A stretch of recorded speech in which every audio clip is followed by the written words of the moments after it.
Marekani inajiandaa kuishambulia tena Iran? Haya ni mambo 7 yanayoweza kutokea pindi tu Trump atakapotoa amri ya kuishambulia Tehran. Kwanza kabisa, Marekani inaweza kufanya mashambulizi ya haraka na ya kulenga maeneo maalum. Haya yangehusisha vituo vya kijeshi na miundombinu inayohusishwa na mpango wa nyuklia wa Iran kwa lengo la kuonyesha nguvu bila kuanzisha vita kamili kama ilivyotokea mwaka uliopita. Pili, Iran inaweza kulipiza kisasi. Jibu lake linaweza kuwa mashambulizi dhidi ya kambi za kijeshi za Marekani na washirika wake katika Mashariki ya Kati kwa kutumia makombora, droni au vikundi vinavyoifanyia kazi kwa niaba yake. Na hapa kuna Houthi wa Yemen, Hezbollah, japo wamepigwa mno na Israel na kudhoofishwa, na makundi ya Shia kutoka Iraq. Tatu, mgogoro unaweza kusambaa katika eneo zima. Nchi jirani kama Israel, Saudi Arabia na Iraq zinaweza kuathirika moja kwa moja na hivyo kuibua vita vya kikanda. 4, usafirishaji wa mafuta duniani unaweza kuvurugika. Iran inaweza kuhatarisha au kufunga eneo la Hormuz, njia muhimu inayopitisha 1% kubwa ya mafuta ya dunia, hali itakayopandisha bei ya mafuta kwa kasi. 5, uchumi wa dunia unaweza kutikisika. Kupanda kwa bei ya mafuta na hofu ya vita kutazidisha gharama za maisha, kudhoofisha biashara za kimataifa na kuathiri nchi zinazoagiza mafuta. 6, hali ya ndani ya Iran inaweza kuwa tete. Mashambulizi yanaweza kuchochea maandamano, migawanyiko ya kisiasa au hata machafuko endapo serikali itashindwa kudhibiti hasira za wananchi. Na 7, dunia inaweza kusogea kwenye mzozo mkubwa zaidi. Mataifa yenye nguvu kama Urusi na China yanaweza kuingilia kati kisiasa au kijeshi na kufanya mgogoro huu kuwa tishio la usalama wa kimataifa. Kwa ujumla, shambulio dhidi ya Iran halitakuwa tukio la kawaida, bali linaweza kubadili mwelekeo wa siasa, uchumi na usalama wa dunia. Na asante Elizabeth Kazibure. Na kama ulivyosikia ni kwamba rais wa Marekani Donald Trump ameonya Iran kufanya makubaliano kuhusu silaha za nyuklia. Anasema muda wa mazungumzo unakaribia kuisha. Lakini je, onyo hilo kwa Iran linamaanisha nini kwa usalama wa dunia? Awali mwenzangu Martha Saranga amezungumza na Ibrahim Rahbi, mchambuzi wa siasa za Mashariki ya Kati akiwa Dar es Salaam, pamoja na Nicodemus Minde, mchambuzi wa masuala ya usalama kutoka Nairobi kule nchini Kenya. Bila shaka tunaona hali ya usalama ya amani na utulivu wa dunia katika siku za hivi karibuni imekuwa mbaya, na tumeona kila kona ya dunia tumeshuhudia kukosa utulivu. Kumekuwa na machafuko katika kila kona ya dunia, na endapo Rais Trump atatekeleza ile onyo la kuishambulia Iran, nadhani tutaona kuendelea na kudorora kwa hali ya usalama kwenye ukanda wa Mashariki ya Kati pamoja na Ghuba kwa ujumla. Rabi, namsikia Minde anasema kwamba bila shaka dunia itaendelea kuwa katika hali ya taharuki ya kiusalama. Unaona Irani iko katika mtanziko kwamba mazungumzo au uasi dhidi ya vitisho vya Marekani?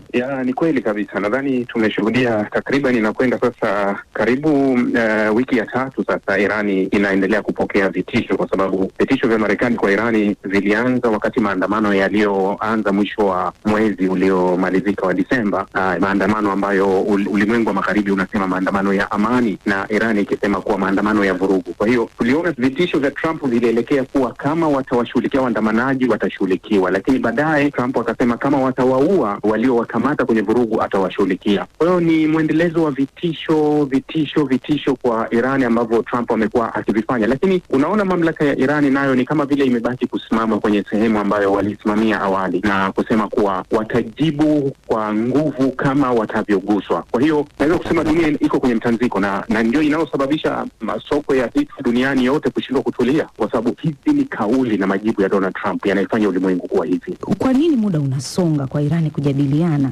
Nadhani ni mambo mengi ambayo wanaweza kuweka wazi, kwamba sidhani kwamba Iran wamekataa mazungumzo kama nilivyoeleza hapo awali. Kuanzia mwezi wa 5 na Juni mwaka jana tuliona kabisa mazungumzo yalikuwa yanaendelea huko katika UAE nakumbuka, lakini baadaye yakawa yametibuka. Lakini tunaona kwamba Iran mwaka 2015 waliingia katika makubaliano makubaliano ya nyuklia katika ule mpango unaitwa JCPOA ambao uliingia makubaliano na nchi hizi 5 zenye nguvu, yani P5 pamoja na Ujerumani. Lakini baadaye Donald Trump alivyoingia madarakani kwenye ule mlaka wa kwanza, akaiondoa Marekani katika makubaliano haya. Kwa tunaona kwamba ndio Iran walikuwa wameingia kwenye mazungumzo haya, lakini pia sasa hivi tunaona hali imekuwa ngumu kutokana na maandamano ambayo yanafanya na wananchi wa Iran ambao yamechagizwa sana na hali ya kuyumba kwa uchumi wa Iran pamoja na wanavyosema wenyewe wana Iran kwamba ni utawala wa kimabavu. Rabi, linapokuja swala la makubaliano ya nyuklia ya Iran na Marekani, haya ni makubaliano ya aina gani? Hapo sasa ndio kwenye kitu ambacho ulimwengu unatakiwa ujiulize, kwa kauli za awali za Donald Trump kuhusu Irani zilikuwa zikizungumzia kuhusu haki za raia wa Irani na maandamano yao, lakini sasa Marekani na Trump wanazungumza kuhusu Irani kukaa kwenye meza ya mazungumzo. Lakini Trump anapaswa atujibu maswali kabla, kwa sababu ni juzi alivyokuwa anaongea na vyombo vya habari akasema kuwa Irani imetuma ujumbe mara nyingi, ikiandika barua inaomba mazungumzo na Marekani, lakini taarifa hizi za karibuni tunaziona kuwa Trump anasema kuwa ni lazima Irani warudi kwenye mazungumzo. Sasa atujibu kwanza kama waliomba, alafu hivi sasa yeye ndio anawalazimisha wakae kwenye meza. Nani anatuambia ukweli? Trump anataka makubaliano ambayo yatakuwa kinyume na makubaliano yaliyofanywa na Barack Obama mwaka 2015. Wakati wa makubaliano ya 2015 nadhani kulikuwa kuna shinikizo kubwa sana kutoka kwa Israel kwa Barack Obama kuwataka Irani kwanza kwenye urutubishaji waondoe katika kile ambacho kinafahamika kimataifa 3.65. Urutubishaji wa uranium ni utaratibu wa kimataifa. Nchi zote duniani zinayo haki ya kurutubisha urani katika kiwango hicho cha 3.65 ambacho Irani katika makubaliano ya mwaka 2015 na Barack Obama ya JCPOA alikuwa ameruhusiwa kwenye kiwango hiko, lakini pendekezo lililokuwa limetoka Tel Aviv lilitaka urutubishaji uwe zero. Tumeona Marekani ilivyovamia Venezuela. Hili litawezekana na Iran kumtoa kiongozi huyo? Swala la uwezo, nadhani kwa Marekani wameonyeshwa na huo uwezo, lakini mimi nazingatia sana kwenye sheria ya kimataifa. Tuangalie kabisa, tunaweza kusema kulikuwa kuna ukiukwaji mkubwa wa sheria ya kimataifa kwa kumuondoa Rais Maduro na uvunjivu wa sheria ya kimataifa. Ukichukua majeshi yenye nguvu zaidi Mashariki ya Kati, utasema kuwa kuna Uturuki, lakini kuna Irani, Israeli. Haya ni majeshi bora yenye nguvu Mashariki. Kwa hiyo Irani ni nungunungu ambaye unaweza ukamshambulia na ukamuua, lakini atakuwa amekudhuru sana. Na kwingineko ni kwamba waziri mkuu wa Uingereza Sir Keir Starmer amesema kuwa wameafikia maendeleo makubwa sana wakati wa ziara yake mjini Beijing. Rais wa China Xi Jinping naye pia amesisitiza umuhimu wa kuimarisha uhusiano wa muda mrefu kati ya nchi hizo mbili katika kile alichokieleza kuwa hali ya kimataifa iliyotata. Sasa Sir Keir Starmer wa Uingereza pia amesema kwamba alizungumzia masuala ya haki za binadamu, ikiwemo yale ya mfanyabiashara na mmiliki wa vyombo vya habari wa Hong Kong aliyefungwa bwana Jimmy Lai, pamoja na namna kabila la walio wachache wa jamii ya Waislamu wa Uyghur nchini China wanavyotendewa zaidi. Na Halima Nyanza. Katika mazungumzo yake na rais wa China Xi Jinping mjini Beijing, ambayo yameyaita yenye tija, waziri mkuu wa Uingereza Keir Starmer amesema kumekuwa na maendeleo katika masuala kadhaa, ikiwemo ushuru na safari za kuingia China bila visa, na kwamba nchi hizo mbili zitaendeleza mazungumzo ya uwazi na ya moja kwa moja katika maeneo yanayotofautiana. Ni uimarishaji halisi wa mahusiano, na hilo ni kwa maslahi ya taifa, kwa sababu bila shaka kuna fursa kubwa hapa China. China ni nchi ya pili kwa uchumi mkubwa duniani, na ndiyo maana tumekuja na ujumbe mkubwa wa wafanyabiashara. Sehemu kubwa ya majadiliano ilikuwa ni vipi tunafungua upatikanaji wa fursa hizo kwa kuangazia jinsi zitakavyotekelezwa na jinsi zitakavyonufaisha watu walioko nyumbani. Tumepiga hatua nzuri katika masuala ya ushuru wa forodha kwenye pombe kali aina ya whisky, safari za kwenda China bila visa, pamoja na kubadilishana taarifa na ushirikiano kuhusu uhamiaji usiofuata kanuni, tukiangazia hasa boti ndogo na vipuri. Kulingana na makubaliano hayo, raia wa Uingereza wataweza kusafiri nchini China bila ya visa kwa safari isiyozidi siku 30. Mabadiliko hayo yanafanya Uingereza kuwa sawa na nchi nyingine ambazo raia wake hawahitaji visa kuingia China kama vile Ufaransa, Ujerumani, Italia, Australia na Japan. Mbali na kusafiri bila visa, Uingereza imetangaza kufanyia tathmini makubaliano ya biashara katika huduma kati ya China na Uingereza.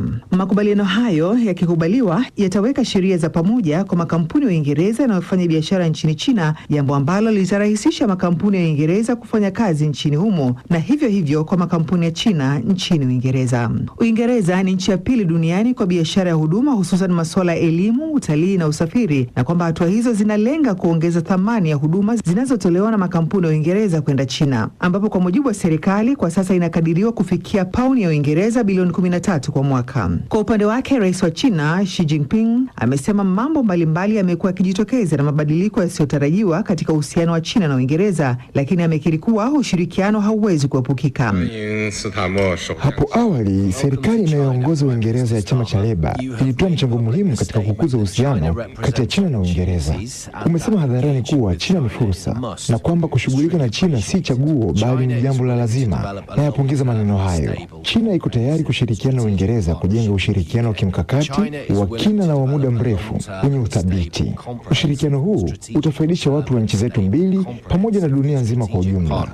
Amemweleza waziri mkuu wa Uingereza kwamba juhudi zake za kuimarisha ushirikiano wa nchi hizo mbili zimepokelewa pakubwa katika nchi hizo zote, na kuongeza kuwa hali hiyo inaonyesha ushirikiano wa wazi na wenye manufaa kwa pande zote. Akizungumzia masuala ya sheria, amesema sheria za kimataifa zinaweza kufanya kazi kwa ukamilifu iwapo nchi zote wanachama zitatekeleza. Wakati waziri mkuu wa Uingereza akiendelea ziara yake nchini China, katika hatua nyingine, China imewanyonga wanachama 11 wa familia moja maarufu iliyokuwa ikiendesha vituo vya ulaghai nchini Myanmar. Kwa mujibu wa vyombo vya habari vya serikali, mahakama moja nchini humo imewahukumu wanachama wa familia ya Meng kwa makosa yaliyohusiana na mauaji, kuwakamata watu kinyume cha sheria, ulaghai pamoja na vitendo vya kamari. Kwa mujibu wa mahakama kuu nchini China, shughuli za ulaghai na kamari za genge la Ming zilipata takriban dola bilioni 1.4 za Marekani kati ya mwaka 2015 na mwaka 2023. Mahakama ilisema uhalifu wa genge hilo ulisababisha vifo vya raia 14 wa China na kujeruhi watu wengine wengi. Halima Nyanza, Dira ya Dunia,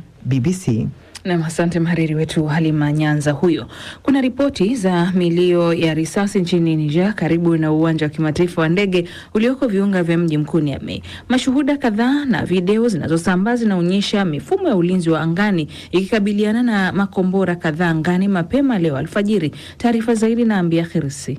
Ndege ya shirika la ndege la Algeria iliyojaribu kutua katika uwanja huo ililazimika kuelekezwa Burkina Faso. Hakuna taarifa rasmi kutoka kwa serikali ya Niger. Uwanja wa ndege wa Dio Amani kuna kambi ya kijeshi na uwanja huo wa kimataifa uko kilomita 10 kutoka ikulu ya rais. Uwanja huo ndio pia eneo ambalo makao makuu ya kikosi cha pamoja cha kijeshi cha Niger, Burkina Faso na Mali, kikosi kilichoundwa kukabiliana na makundi ya kijihadi. Milio ya risasi ilianza kusikika saa 6 za usiku jana. Ving'ora za magari ya kuzima moto yaliyokuwa yakielekea katika uwanja huo pia vilisikika. Haijabainika mara moja idadi ya walioathirika na ufiatulianaji huo. Kumekuwa na msururu wa mashambulizi kutoka kwa makundi ya kijihadi yakilenga wanajeshi wa serikali ambayo yamekuwa yakisogelea mji mkuu wa Niger kwa miezi ya hivi karibuni. Shehena kubwa ya madini ya urani kutoka kaskazini mwa Niger imekwama katika uwanja wa ndege wa Dio Amani tangu mwezi Novemba mwaka jana. Niger kwa zaidi ya miaka miwili sasa imekuwa ikiongozwa na Jenerali Abdurrahman Tiani, kiongozi wa jeshi aliyeipindua serikali mnamo mwaka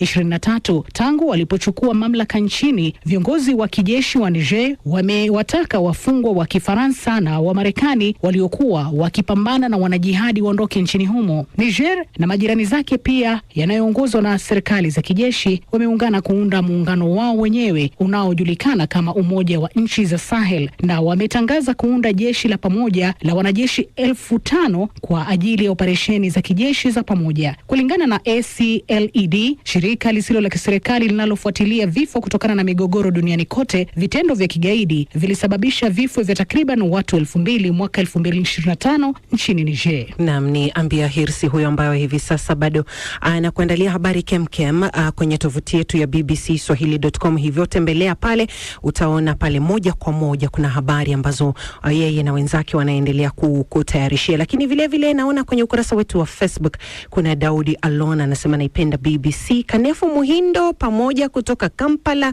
Anderson Kiatanga wa Igunga Town, mkali wa Media TZ, tupo pamoja. Jafari Kopo, Moshi Tanzania, Mungu ibariki Afrika kuiepusha na machafuko ya kila mara. Lakini vile vile naona Selemani Shombo Medada anasema nawafuata kutoka mashariki ya Jamhuri ya Kidemokrasia ya Kongo. Joseph Jila vile vile anasema kutoka Rock City, Mwanza, Tanzania, na wapata mubashara, tuko pamoja hadi tamati jioni. Dira ya Dunia. Jackson Enoch anasema vile vile niko karibu nanyi. Na sasa nampisha Shuaib Ibrahim atuletee habari za spoti.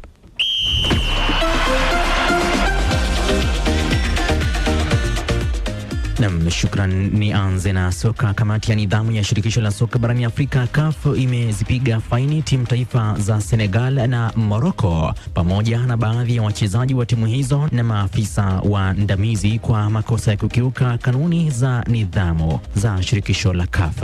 Hatua hiyo inakuja wiki chache kufuatia vurugu zilizotokea katika mechi ya fainali ya AFCON kati ya Morocco waliokuwa wenyeji na Senegal ambao baadaye walitawazwa mabingwa wa Afrika.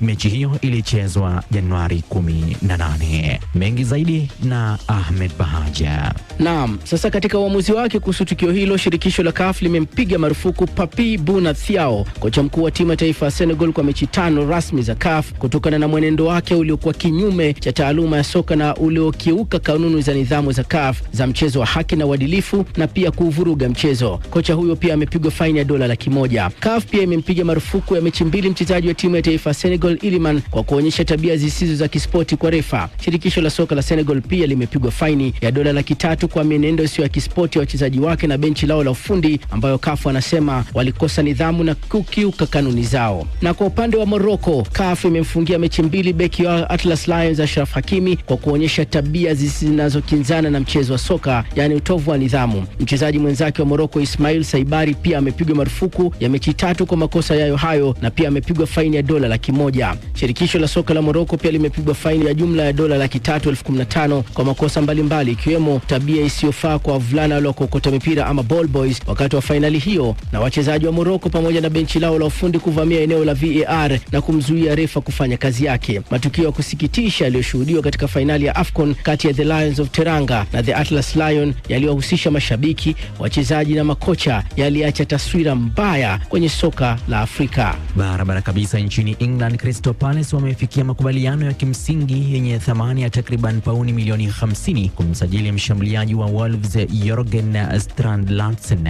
Vyanzo vimeiambia BBC kwamba nia ya Palace kumsajili mshambuliaji huyo mwenye umri wa miaka 25 imeongezeka katika saa 24 zilizopita na ofa rasmi sasa imepangwa kuwasilishwa. Palace walivunja rekodi yao ya pesa nyingi zaidi katika dirisha la uhamisho walipomnunua mshambuliaji wa Wales Brennan Johnson mapema mwezi huu kwa pauni milioni 35, lakini kuwasili kwa Strand Larsen huenda kukapiku kwa kiwango kikubwa zaidi rekodi hiyo. Hata hivyo, nia ya Palace kumsaka Strand Larsen inazua sintofahamu zaidi kuhusu mustakabali wa Jean-Philippe Mateta dimbani Selhurst Park kuelekea siku za mwisho za dirisha la usajili. Na katika tetesi, Juventus wanaongeza jitihada za kumsajili mshambuliaji wa Ufaransa mwenye umri wa miaka 27 Arandal Colomwani ambaye yupo kwa mkopo katika klabu ya Tottenham. Juventus pia wanamfuatilia Joshua Zirkzee, huku Manchester United sasa wakiwa tayari kumruhusu mchezaji huyo mwenye umri wa miaka 24 kuondoka kwa mkopo. Na kwenye tenis, nguli wa mchezo huo Serena Williams amesita kubaini iwapo atarejea tena katika kucheza tenis ya kulipa baada ya hivi karibuni kuwasilisha nyaraka muhimu zinazohitajika ili kurejea kwenye mchezo huo.